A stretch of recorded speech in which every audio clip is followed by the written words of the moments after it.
بسم الله الرحمن الرحيم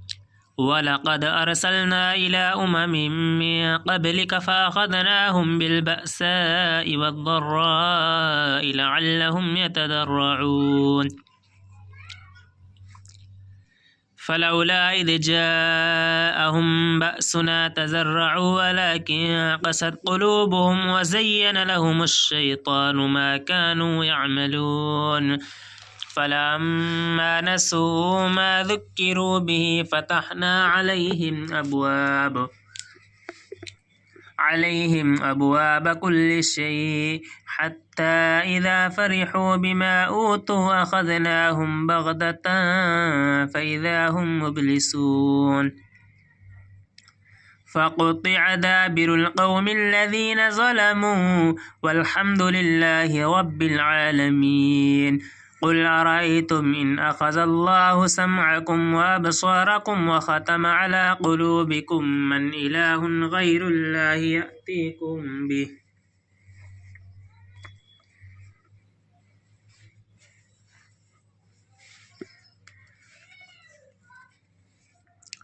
انظر كيف نصرف الآيات ثم هم يصدفون قل أرأيتكم إن أتاكم عذاب الله بغتة أو جهرة هل يهلك إلا القوم الظالمون وما نرسل المرسلين إلا مبشرين ومنذرين فمن آمن وأصلح فلا خوف عليهم ولا هم يحزنون والذين كفروا والذين كذبوا بآياتنا يمسهم العذاب بما كانوا يفسقون قل لا أقول لكم عندي خزائن الله ولا أعلم الغيب ولا أقول لكم إني ملك إن أتبع إلا ما يوحى إلي قل هل يستوي الأعمى والبصير أفلا تتفكرون وأنذر به الذين يخافون أن يحشروا إلى ربهم ليس لهم من دونه ولي ولا شفيع لعلهم يتقون ولا تطرد الذين يدعون ربهم بالغداة والعشي يريدون وجهه ما عليك من حسابهم من شيء وما من حسابك عليهم من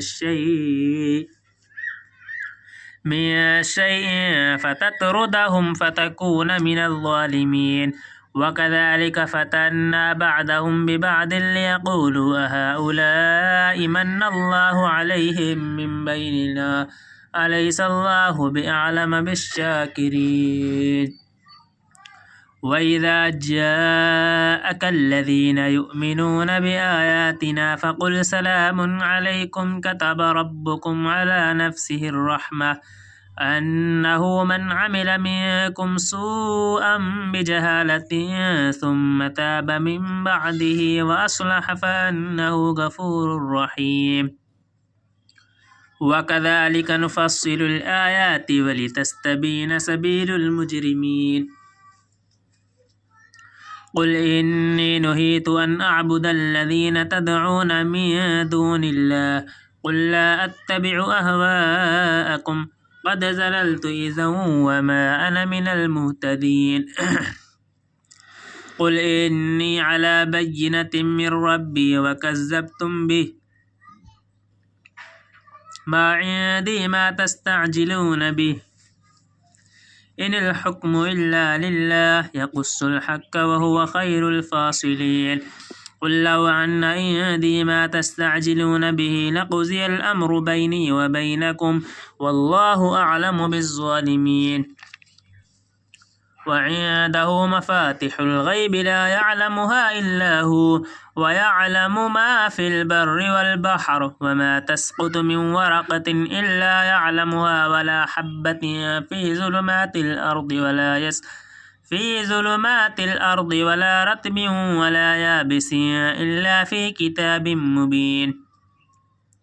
وهو الذي يتوفاكم بالليل ويعلم ما جرحتم بالنهار ثم يبعثكم فيه ليقضى أجل مسمى ثم إليه مرجعكم فينبئكم بما كنتم تعملون وهو القاهر فوق عباده ويرسل عليكم حفظه حتى إذا جاء أحدكم الموت توفته رسلنا وهم لا يفرطون ثم ردوا إلى الله مولاهم الحق ألا له الحكم وهو أسرع الحاسبين قل من ينجيكم من ظلمات الأرض والبر والبحر تدعونه تضرعا وخفيا لئن أنجانا من هذه لنكونن من الشاكرين قل الله ينجيكم منها ومن كل كرب ثم أنتم تشركون قل هو القادر على أن يبعث عليكم عذابا من فوقكم أو من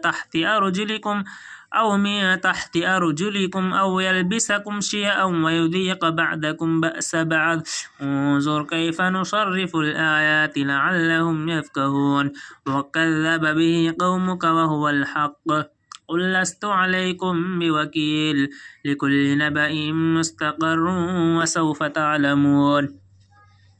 وإذا رأيت الذين يخوضون في آياتنا فأعرض عنهم حتى يخوضوا في حديث غيره وإما ينسينك الشيطان فلا تقعد بعد الذكرى مع القوم الظالمين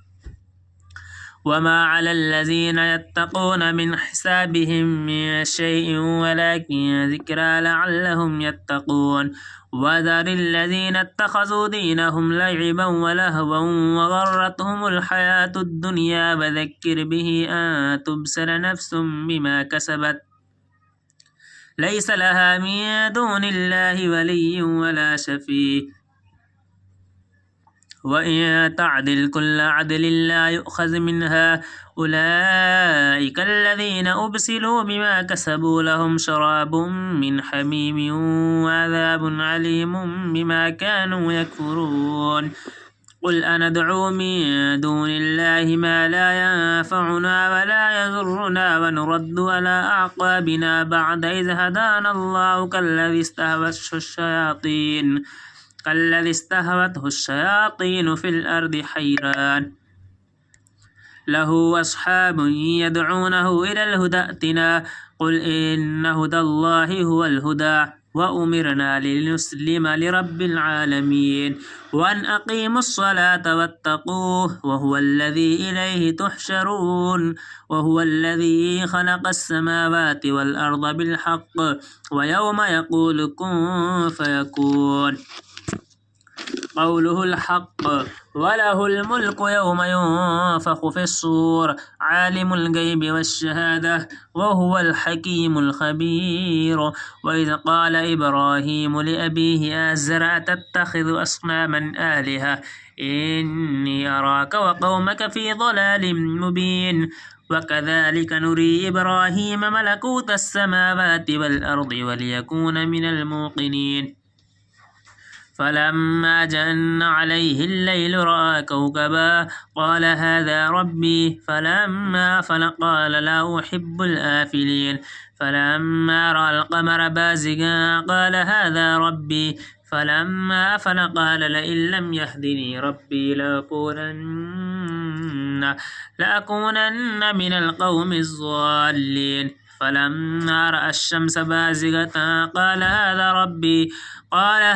ربي هذا أكبر فلما أفلت قال يا قوم إني بريء مما تشركون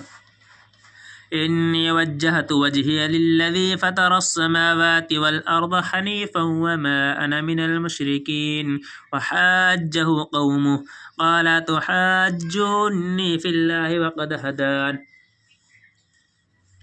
ولا أخاف ما تشركون به إلا أن يشاء ربي وسع ربي كل شيء علما إلا أن يشاء ربي شيئا وسع ربي كل شيء علما أفلا تتذكرون وكيف أخاف ما أشركتم ولا تخافون أنكم أشركتم بالله ما لم ينزل به عليكم سلطانا فأي الفريقين أحق بالأمن إن كنتم تعلمون